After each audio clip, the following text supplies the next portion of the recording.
Friends, നമുക്ക് അടദോശ ഉണ്ടാക്കാം. അടദോശയുടെ full recipe എൻ്റെ വീഡിയോ ഞാൻ ഇട്ടിട്ടുണ്ട് ഇതിനു മുമ്പേ, ഇതേ ചാനലിലും ഉണ്ട്. ഇത് നമുക്ക് പെട്ടെന്ന് ഉണ്ടാക്കാവുന്ന ഒരു അടദോശയാണ്.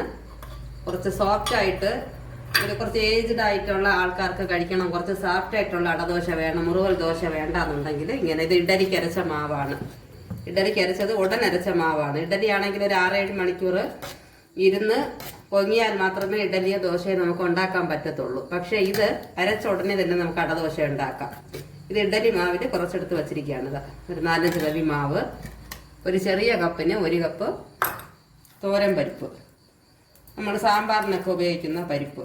ഇതൊരു 3 മണിക്കൂർ കുതിർത്ത് അതിനെ ഇത് അരച്ചു എന്ന് പറയാനില്ല, ഒന്ന് നുറുക്കിയെടുക്കുക. ഇങ്ങനെ നന്നായിട്ട് ഫൈനായിട്ട് അരയണ്ട, കുറച്ച് തരിതരിപ്പുണ്ടായിരിക്കണം. അതിൻ്റെ കൂടെ ആ പരിപ്പിടുമ്പം തന്നെ ഒരു 3-4 വറ്റൽമുളകും കൂടെ ഇടണം. ഇട്ട് അതും കൂടെ അരച്ച് വെച്ചിട്ടുണ്ട്. അപ്പോൾ ഇതിനകത്ത് പരിപ്പ്, വറ്റൽമുളക്, ഉപ്പ്, പരലുപ്പായുണ്ട്, അതും കൂടെ 1 സ്പൂൺ ഇട്ട് അരച്ചു.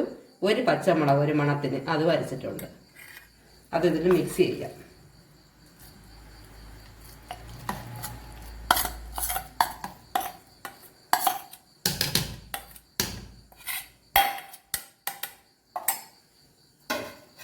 ഇതൊരു 3 ചെറിയ ഉള്ളി, 1 തണ്ട് കറി ലീവ്സ്, കുറച്ച് ഇഞ്ചി, പേരിന് ഇഞ്ചി കൊത്തി അരിഞ്ഞത്, ഇത് 3 ഇതിലുണ്ട്. ഇൻഗ്രീഡിയൻസ്, അതായത് ചേരുമാനം കുറച്ച് മതിയാവും. കുറച്ച് മാവില്ലേ ഉള്ളൂ, ചെറുതായിട്ട് ചേർക്കുക, എങ്കിലേ ടേസ്റ്റ് ഉള്ളൂ.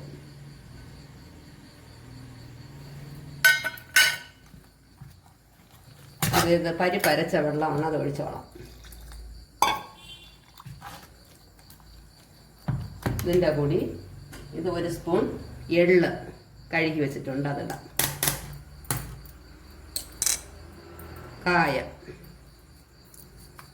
ഒരു 1/4 സ്പൂൺ കായം.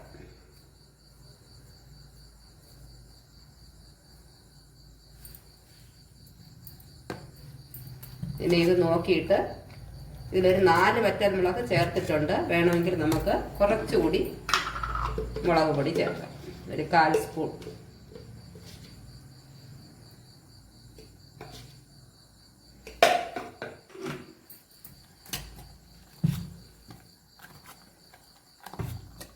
അടിച്ച് കലക്കരുത്, ഇങ്ങനെ നല്ല സാവധാനം മിക്സ് ചെയ്തെടുക്കുക.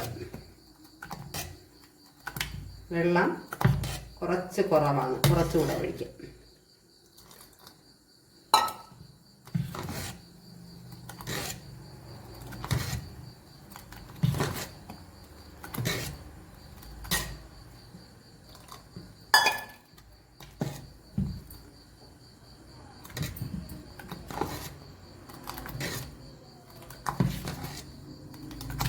മാവ് റെഡി ആയിട്ടുണ്ട്. ഇനി നമുക്ക് ദോശ ഒഴിക്കാം. കല്ല് ചൂടാകുന്നുണ്ട്.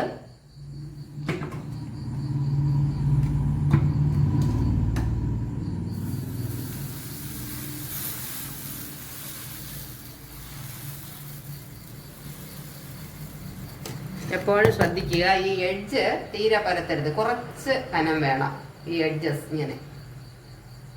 എന്നിട്ട് നമ്മൾ ആദ്യം എണ്ണ തടവിയിട്ടില്ല, എണ്ണ ചേർക്കുകയാണ്.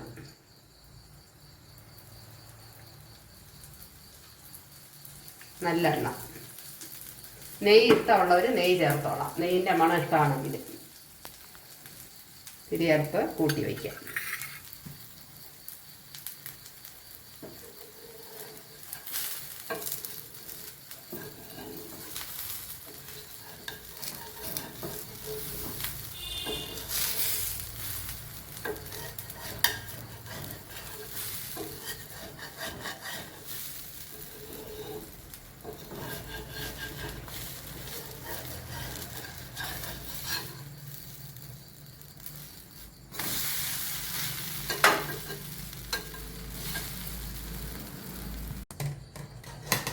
ഫ്രണ്ട്സ്, ഇത് ചപ്പാത്തി ഉണ്ടാക്കിയ കല്ലായിരുന്നു, നല്ല ഹീറ്റ് ആയിരുന്നതുകൊണ്ട് ആദ്യത്തെ ദോശ പൊടിഞ്ഞു.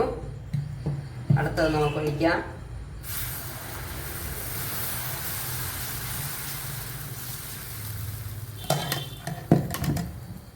ആദ്യത്തെ ദോശ അങ്ങനെ ആയാൽ രണ്ടാമത്തത് മുതൽ നന്നായിട്ട് വന്നു, കണ്ടോ. ആദ്യത്തത് കല്ല് നല്ല ഹീറ്റായിരുന്നു.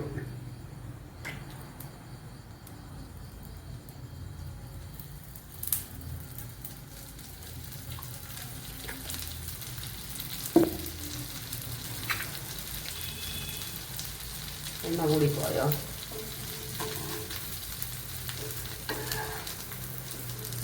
ഇത് എണ്ണ അല്പം കൂടിയാലും നല്ല ടേസ്റ്റ് ആയിരിക്കും, എല്ലാം മൊരിഞ്ഞ് നന്നായിരിക്കും. ഇതിന് കൂട്ടാനൊന്നും വേണമെന്നില്ല, അല്ലാതെ കഴിക്കാം. കട്ടൻ ചായയും അടദോശയും നന്നായിരിക്കും. ഇല്ല കൂട്ടാൻ വേണമെന്നുണ്ടെങ്കിൽ തുവയൽ അത് ഞാൻ ഇട്ടിട്ടുണ്ട്, എൻ്റെ റെസിപ്പി തുവയൽ നമ്മുടെ ചാനലിലുണ്ട്. അത് നോക്കി തുവയൽ അരച്ച്, തുവയൽ നല്ലൊരു കോമ്പിനേഷനാണ് ഇതിലേക്ക്.